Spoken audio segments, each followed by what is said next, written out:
My name is Jacob McKinney, and today I'll be exploring how nostalgia can shape historical and cultural beliefs. Have you ever longed for the good old days of the past? Well, in today's society, we often look through the past through rose-glinted glasses. We're longing for times where we believe life was simpler, going back to a time we thought it was safer. But the selective form of vision often chooses to ignore the past struggles that people have gone through in the eras. Nostalgia, when used to justify harmful ideologies or whitewash culture, it can prove dangerous and have real-world consequences on people's psyches and management.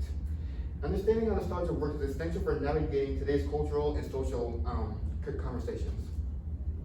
This is my research question: to what extent does nostalgia influence the distortion of cultural and historical beliefs in contemporary society? Understanding nostalgia. Nostalgia is often seen as harmless reminiscence, but as Soviet Baum explained, there are two forms of nostalgia: reflective nostalgia, which critically engages with the past, and then restorative knowledge of nostalgia, which tries to recreate an idealized version of the memory that actually did happen. The latter commonly leads to disillusionment and damaging mental psyche. Boehm's framework is important because it reveals that nostalgia is not just about feelings; it's a way of thinking as well. Reflective nostalgia allows us to process the past with nuance, while restorative nostalgia oversimplifies and tries to conquer the past that we really did happen. We see this as people longing for simpler times while acknowledging the struggles others faced during those eras. This distinction is especially relevant in education, politics, and media. The fallibility of personal memory. We tend to trust our memories, but science shows they're surprisingly fragile. The Alzheimer's Association emphasizes that memory is reconstructive, not a perfect replay, but a remix based off emotions, beliefs, and even social pressure. This means our past is often more fiction than reality. Bachelor and Davis's work support this as well, showing how emotions distort our recollections, especially when these memories provide comfort or identity. Recognizing this can help us explain why nostalgia can be misleading. It relies on memories that may not always be accurate to begin with. The constructive of cultural narratives. Collective nostalgia creates myths. Eric Hobsbawm and Terence Ranger argue that many traditions are invented to give us illusions of historical continuity. Society then forgets injustices such as racial segregation and gender inequality being prime examples, in favor of a cleaner and more simpler narrative. Hobsbawm and Ranger's ideas of invented traditions reveals that many cultural practices we consider as timeless are actually recent creations made by man. These stories serve a purpose to create unity, pride, or legitimacy, but often at the cost of the truth. For example, romanticizing colonial history erases the violence and exploitation that it involved.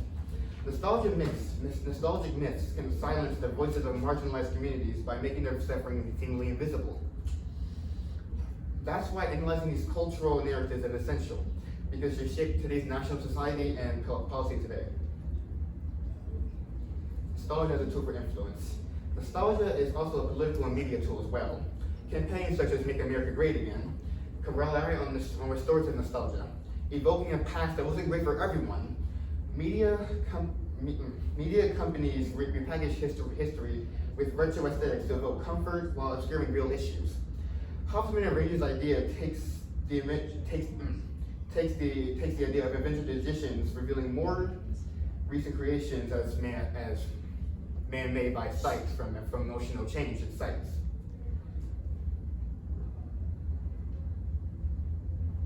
Now, counter-arguments and limitations to what I have just spoken of.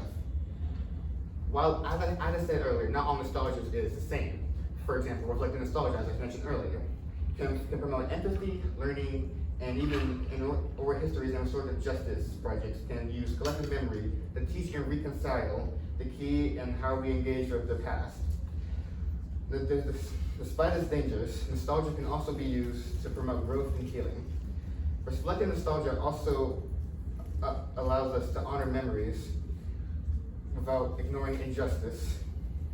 Social justice movements often rely on collective memory to highlight historical trauma and push for accountability. Oral histories, for example, give voice to those often left out of mainstream narratives. We use this way, nostalgia becomes a tool of empathy and not erasure. Now, the real implications. Educators and curators reframing nostalgic narratives. Social media challenges that contrast then versus now can prompt awareness rather than distortion. Media has the power to use nostalgia responsibly by pairing it with context. Despite its dangers, nostalgia can also be used to promote growth and healing, as I mentioned earlier. Reflecting nostalgia allowing us to honor memories without ignoring injustices. And now, my solution/conclusion. Nostalgia can help us understand ourselves, but when it masks the truth, it becomes harmful. To preserve cultural and historical accuracy, we must lean to reflecting nostalgia, acknowledging both beauties and flaws in our past. The balance is difficult, but it's necessary. We can't and should not erase our emotional connections to the past, but we must also be careful to not let those emotions override facts.